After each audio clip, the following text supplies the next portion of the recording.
Ce qu'il veut dire par America First, ça veut dire une croissance, peu importe comment, c'est-à-dire au prix d'inégalité ou de petits boulots, une croissance avec un taux de chômage. Il faut quand même dire ce qui est le taux de chômage. Je sais bien qu'il y a plein de travailleurs pauvres aux États-Unis, mais le taux de chômage officiellement est très très faible. Donc il en joue absolument, et il en joue sur le mode c'est moi qui sais comment on fait une bonne économie, monsieur le patron de la Réserve fédérale, je vous ai nommé ça, ce qui est quand même une manière de traiter une banque centrale indépendante qui est inédite, de même qu'il engueule Draghi. Enfin, on n'a jamais vu ça. Mais c'est important pour son électorat. Et la deuxième chose, c'est l'immigration.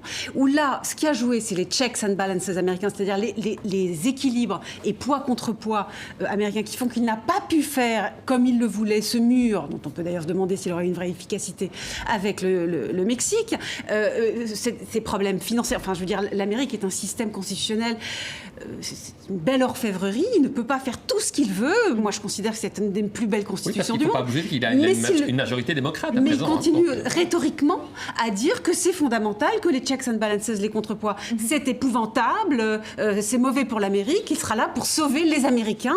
Et ça marche, ce discours, ça marche mondialement.